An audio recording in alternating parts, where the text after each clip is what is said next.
জাতীয় সড়কের জায়গা অবৈধভাবে ভরাট করে গাছ নষ্ট করার অভিযোগ জলপাইগুড়ি জেলা জুড়ে।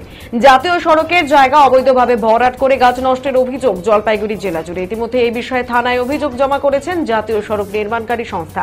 জাতীয় সড়ক কর্তৃপক্ষ সূত্রে জানা গিয়েছে, জাতীয় সড়ক নির্মাণের সময় রাস্তার ধারে থাকা অনেক গাছ কাটা পড়েছে, তাই তারা রাস্তা নির্মাণের পর রাস্তার দুধারে বিভিন্ন চারাগাছ যেমন কৃষ্ণচূড়া, মেহগনি, আকাশমণি, জাম প্রভৃতি লাগায়। অভিযোগ, রাস্তার ধারে গজিয়ে ওঠা হোটেল, দোকান কিংবা অন্যান্য কাজের জন্য রাস্তার পাশের ফাঁকা জায়গা ভরাট করে গাছ নষ্ট করা হচ্ছে। রাতের অন্ধকারে এই কাজ করা হচ্ছে বলে অভিযোগ। জানা গিয়েছে, ঘোষপুকুর থেকে ধূপগুড়ি ঝুমুর পর্যন্ত প্রায় 83 কিলোমিটার রাস্তার প্রায় 60,000 চারা গাছ লাগানো হয়েছিল।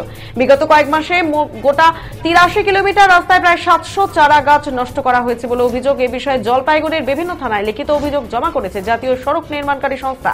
ময়নাগুড়ি থানার পক্ষ থেকে বিষয়টি দেখা হচ্ছে বলে জানানো হয়েছে।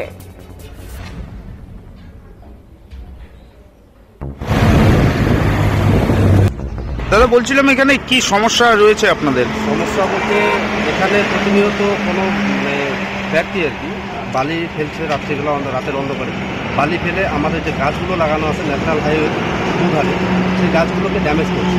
এখন ঘোষপুকুর থেকে ধূপগুড়ি ঝুমুর পর্যন্ত আমাদের প্রচুর গাছ লাগানো আছে, সাথে অনেক প্রচুর গাছ লাগানো আছে।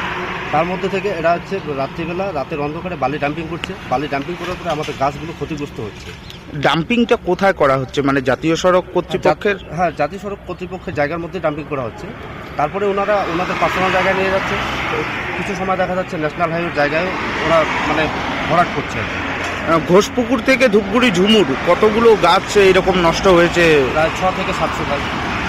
তো এই বিষয়গুলো কি আপনারা প্রশাসনকে জানিয়েছেন? প্রশাসনকে জানিয়েছি। তাদের তরফ থেকে কোনো রকম? তাদের তরফ থেকে হয়তো ওনারা সময় পাচ্ছেন না বা কিছু একটা ব্যাপার আছে, ওনারা অবশ্যই স্টেপ নেবেন, আমাদেরকে বলে